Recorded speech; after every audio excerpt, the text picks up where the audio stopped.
Basically अगर मैं UGC net की बात करूँ तो मेरा प्रिपरेशन का जो आप कह सकते हो कंटेंट है वो बहुत कम है, क्योंकि मेरे जो मामा जी हैं वो यूजीसी चेयरमैन से रिटायर्ड हुए हैं डीपी से। वो उस फेस पे दिखता है ना, वो एक काइंड ऑफ पॉजिटिविटी और वो एटीट्यूड जो है अपने आप में बहुत जरूरी है। वो जितनी प्रैक्टिस हम करते हैं उसके साथ में डेवलप होता है। जितनी मॉक टेस्ट लगाएंगे, प्रैक्टिस करेंगे आप, कि कुछ ऐसे टिपिकल क्वेश्चंस आएंगे जिसको हम नॉर्मली बाउंसर बोल सकते हैं कि बाउंसर बॉल है वो, कि आपको टाइम मैनेजमेंट अगर 6 घंटे पढ़ो तो 3 घंटे आपको पेपर वन देना ही होगा, और सर वो वाकई में टफ है।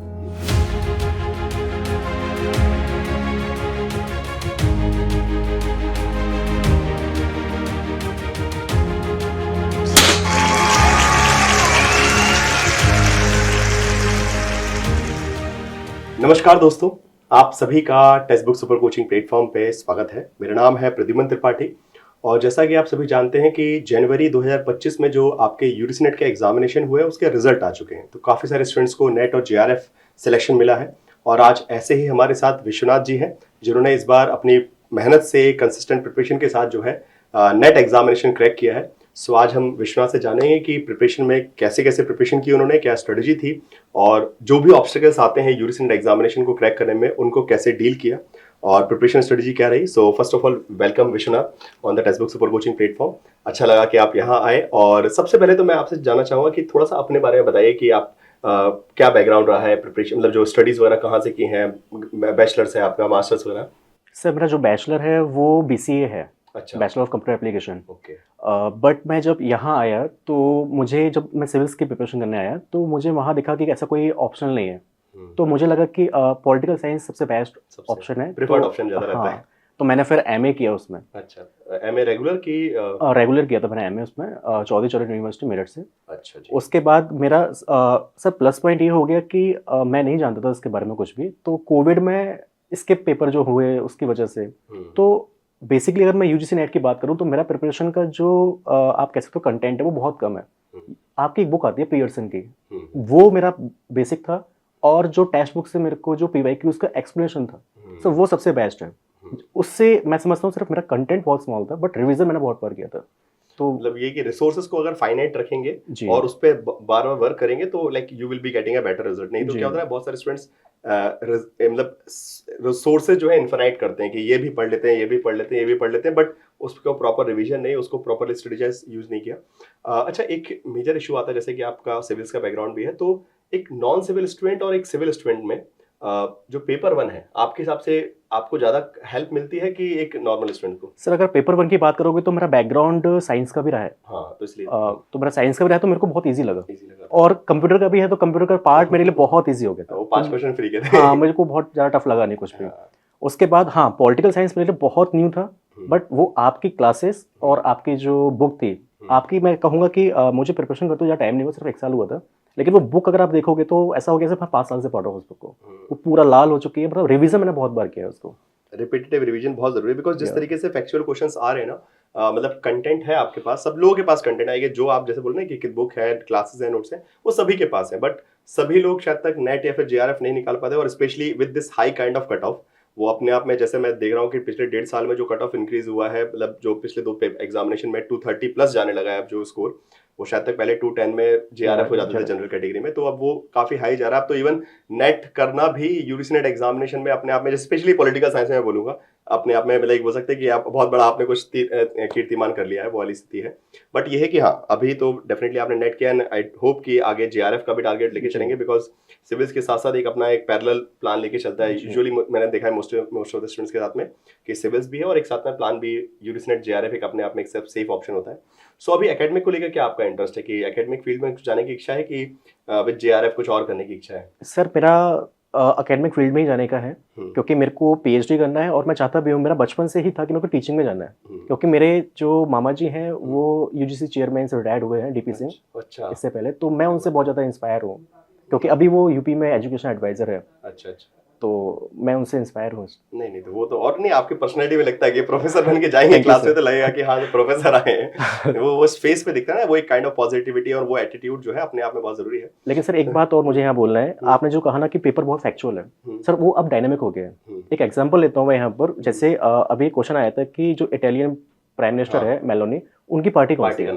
अगर आप यहाँ देखोगे सिलेबस का पार्ट है, बट अगर हम लोग करंट से अपडेट नहीं है ना, तो और यहाँ पे सर एप्टीट्यूड भी चाहिए अपने को, जैसे कि वो जो 4 ऑप्शंस दिए हैं उसमें जो 3 ऑप्शंस हैं सर वो यूके और यूएस की पार्टीज हैं।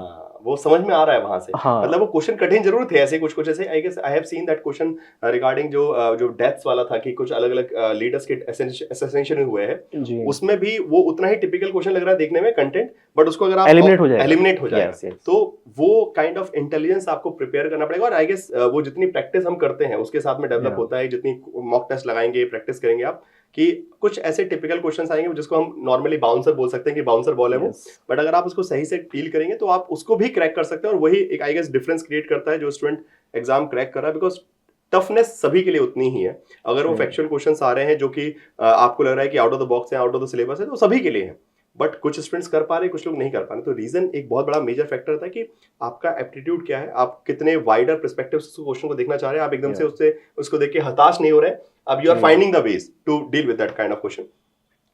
एक नेक्स्ट मेरा आपसे क्वेश्चन ये रहेगा कि जब हम प्रिपरेशन करते हैं, ठीक है, तो कभी कभी होता है ना कि प्रिपरेशन करते करते मन नहीं कर रहा पढ़ने का, एक डिमोटिवेशन बीच बीच में आता है कि यार मैं जो पढ़ रहा हूँ, एक ना सेल्फ डाउट एक बहुत बड़ा ह्यूमन साइकोलॉजी का इशू है कि हम हमेशा अपने आप पे कि यार मैंने जो पढ़ा है शायद तक इनफ है कि नहीं है।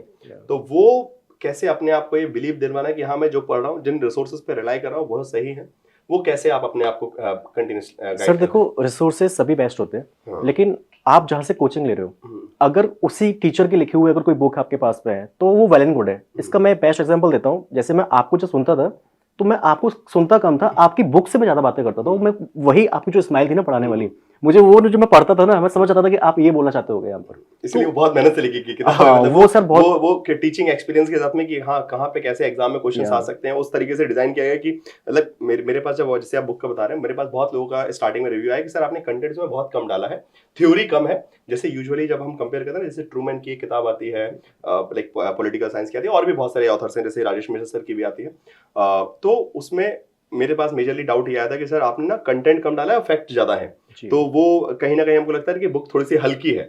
सो वो फिर मेरा भी ये पर्सपेक्टिव था कि हाँ बुक हल्की है, बट वो मैं आपको एमए या फिर ग्रेजुएशन लेवल का नहीं पढ़ा सकता यहाँ पे। ये एक बुक है सिर्फ competition preparation for the UGC net examination, तो मैं वो आपको वहां दे रहा हूँ जो सही में एग्जाम में कन्वर्ट होकर आपको रिजल्ट में दिखेगा, और वो इम्पैक्ट करता है डेफिनेटली। काफी ज्यादा थोड़ा सा आजकल पॉपुलरिटी चल रही है उस किताब की। सो नेक्स्ट गोइंग फॉरवर्ड, जैसे कि हम लोग टाइम मैनेजमेंट की बात करते हैं, एग्जाम हॉल में हुआ या फिर प्रिपरेशन के टाइम में हुआ, कि बहुत सारे स्टूडेंट स्ट्रगल करते हैं कि अगर वो पेपर 2 को पढ़ रहे हैं तो पेपर 2 पे इतना इंडल्ज हो जाता है कि पेपर उनको टाइम नहीं दे पाते प्रिपरेशन के लिए, और similarly in the exam hall also. So वो आपने अपने आप को कैसे ट्रेन किया कि एग्जाम हॉल हो या फिर प्रिपरेशन हो, मैं पेपर 1 पेपर 2 को जो है एक बैलेंस अप्रोच लेके चलूँ, जिससे बिकॉज रिजल्ट कहीं ना कहीं दोनों ही सब्जेक्ट से मिलके बनता है आज के वक्त में, और स्पेशली जेआरएफ जो है आपका टारगेट जा रहा है, वो इवन नेट हुआ चाहे जेआरएफ हुआ, वो दोनों ही पेपर में एक एप्रोप्रिएट कंट्रीब्यूशन आएगा तभी आएगा। तो वो क्या अप्रोच आप लेके चल रहे थे? सर दोनों को, जैसे मैं आपका यूट्यूब रील्स देखता था उसमें आप हमेशा बोलते थे कि आपको टाइम मैनेजमेंट अगर 6 घंटे पढ़ो 3 घंटे आपको पेपर 1 देना ही होगा, और सर वो वाकई में टफ है। जो आपका स्टार्टिंग में 5 क्वेश्चन होते हैं वो टफ आते हैं, वो क्योंकि आपको टाइम देना है उसके अंदर। अगर आप टाइम दोगे तो बाकी के क्वेश्चन छूटेंगे, तो पॉसिबल होना चाहिए कि उसको हम बाद में ही करें, क्योंकि वो टाइम बहुत कम है उसको लेके, तो आपको टाइम देना ही होगा पेपर 1 में, जिसको हम हल्का मानते हैं। 50 क्वेश्चंस हैं वो बहुत ज्यादा जेआरएफ तक पहुंचाने का काम करते हैं, और वो डिटरमाइनिंग है आपके, तो आपको पहले से ही ये अपनी स्ट्रेटजी बना के चलनी पड़ेगी। एग्जाम ये नहीं कि एग्जाम में जाके देख लेंगे जो होगा मन करेगा पढ़ लेंगे, नहीं, आपको पहले से प्लान करके जाना पड़ेगा कि मेरा ये स्ट्रॉन्ग होल्ड है, मैं इसको पहले कवर करूंगा, मेरे ये फाइनाइट क्वेश्चन है, उसके बाद जो है पेपर 1 में कहाँ से मैं कितने मार्क्स जो है चुरा सकता हूँ। मतलब you have to be very smart, cleverly आपको प्ले करना पड़ेगा, बिकॉज एग्जामिनर तो ना आपको परेशान करने के लिए वो बैठे, उसका यही काम है। वो उस तरीके से पेपर डिजाइन करते हैं कि आप एकदम से आपको डिमोटिवेट कर दें, 4-5 क्वेश्चन बैक टू बैक ऐसे दे दिए जो पल्ले ही नहीं पड़े, तो आपको एकदम से ये सोचना है कि ठीक है 4-5 क्वेश्चन में वो अपना स्ट्रेटेजी प्ले कर गया, बाकी क्वेश्चन में मैं अपना दिमाग लगाऊंगा, ठीक है। तो ये एक पॉजिटिव अप्रोच के साथ एग्जाम हॉल में भी चाहिए, और साथ because I have scene personally कि बहुत सारे ऐसे एस्पिरेंट्स होते हैं जो सही में they are deserving of getting NET and JRF, but वो शायद तक एक उनके अंदर वो जो एक मोटिवेटिंग फैक्टर है या फिर एक पॉजिटिव फैक्टर है वो मिसिंग होता है, तो कहीं ना कहीं सिलेक्शन होने के बावजूद मतलब जो होना चाहिए वो नहीं हो पाता है। सो इस चीज़ का थोड़ा सा ध्यान रखिएगा। Next coming to the preparation strategy, और स्पेशली जो आपने इतने टाइम में किया, जो भी आप 1 साल इन्वेस्ट किया है, उसमें सिलेबस कवर करना हुआ हो या फिर मॉक टेस्ट लगाना हुआ, प्रैक्टिस हुआ, रिवीजन हो, तो उसमें आपने क्या क्या प्लान फॉलो किया वो थोड़ा सा बताइए। सर जैसा अभी आपने कहा था कि आपकी बुक, जैसे और लोग कंप्लेन करते हैं कि वो हल्की है, सर अगर जो हल्कापन है ना उसको एनसीईआरटी पूरा कर देगी। 11th 12th क्लास की एनसीईआरटी जो कि थ्योरी बेस्ड है, सिविल बेस्ड, हाँ सिविक्स की जो बुक था, पॉलिटिकल हाँ साइंस जी की हाँ बुक्स जी, है। पॉलिटिकल साइंस की जो बुक है 11th 12th की एनसीईआरटी, वो थ्योरी बेस्ड आपका मजबूत करेगी, और जो आपकी बुक है वो फैक्चुअल बेस्ड है, यहाँ से वो आपको अंडरस्टैंडिंग डेवलप हो जाएगा वहाँ से। और अगर आप स्ट्रेटेजी की बात करते हैं तो सर इसमें ना आपको पेपर 1 पे ध्यान देना ही होगा। जैसे मैं अपना बताता हूँ, मैंने 250 का टारगेट लेके चला था कि मेरे को 250 तक पहुंचना है, क्योंकि जनरल कैटेगरी में सर वैसे भी प्रॉब्लम हो जाती है, तो अपने को इतना ही सोच के चलना पड़ेगा। अभी देखो सर 234 का इस बार का कट ऑफ गया, 117 क्वेश्चन, 117 सच में बहुत ज्यादा था। तो आपका मैंने एक बार वीडियो भी देखा तो मैं डिमोटिवेट हो गया कि इस बार तो नहीं होगा। जैसे आपने बोला कि 72% से ज्यादा ही मान के चलो कि आपका ऐसे करके होगा, तो सर वो टफ था। बट मैं ये कहूँगा टेक्स्ट बुक जो कोचिंग है उससे मेरे को जो हेल्प मिली है सर, वो गाइडेंस मिला है मेरे को उसमें।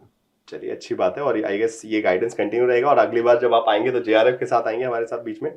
आखिरी में मैं आपसे यही रिक्वेस्ट करूंगा कि ये जो प्रिपरेशन आपने की है इसका क्रेडिट अगर अपने फैमिली फ्रेंड्स किसी को भी अपना शेयर करना चाहते हैं, सो प्लेटफॉर्म इज योर्स। हाँ सर, मेरा एक दोस्त था अमित मिश्रा, अच्छा। मैं पॉलिटिकल साइंस का शायद पे भी नहीं जानता था, और मेरे को आज भी याद है जॉन लॉक जो अपना थिंकर है, तो मैंने उसको लॉक नहीं लॉक ही बोल दिया था, तो उसने मेरे को बताया था कि इसको जॉन लॉक बोलते हैं। तो सर कुछ ऐसी टर्मिनोलॉजी से जहाँ से मैं एबीसीडी सीखना स्टार्ट हुआ, तो सर उसका तो है मेरे जीवन में। अमित जी की, अमित मिश्रा जी, ठीक है। चलिए जी, तो ऐसे ही बहुत प्यारे प्यारे मोटिवेशन सेशन, स्ट्रेटेजी सेशन आपके बीच में लगातार text book super coaching platform पे आते रहेंगे। तो एक सकारात्मक दृष्टिकोण के साथ में, एक पॉजिटिव अप्रोच के साथ में प्रिपरेशन करते जाइए। जून का एग्जामिनेशन बहुत दूर नहीं है, 3 महीने ही है आपके पास। 3 महीने में वो सब जो कमियां आपने इस वाले एग्जामिनेशन में किसी कारण से की है उनको दूर करना है, और जून में जेआरएफ लेकर आना है। इसी उद्देश्य के साथ ये सारे सेशंस करें, जिससे आप लोग, और इन सब वीडियोस को ना सेव करके रखिए, जिससे कभी भी अगर आपको लगता है कि आपकी प्रिपरेशन में कहीं ना कहीं एक डिमोटिवेशन आ रहा है, एक स्ट्रेटजी कम है, कुछ आपको गाइडेंस नहीं मिल रहा है, so these videos are going to help you. 10-15 minute आपको जरूर देखने मिलेगा, बट वो 10-15 मिनट आगे आपको और 3-4 घंटे पढ़ने में ना आपको एक फोकस देगा कि हाँ यार इन्होंने किया है, इन्होंने किया है, तो दूसरे स्टूडेंट ने किया है, तो डेफिनेटली वो आपको एक मोटिवेशन देगा कि यार हाँ मैं भी कर सकता हूँ, और अगली बार जो लिस्ट आएगी उसमें मेरा नाम भी होगा। तो बस इसी के साथ इस इंटरव्यू को समाप्त करते हैं। अपने दोस्तों को भी शेयर कीजिएगा, और लगातार जो है टेक्स्ट बुक सुपर कोचिंग के प्लेटफॉर्म पे जुड़े रहिए। Thank you so much.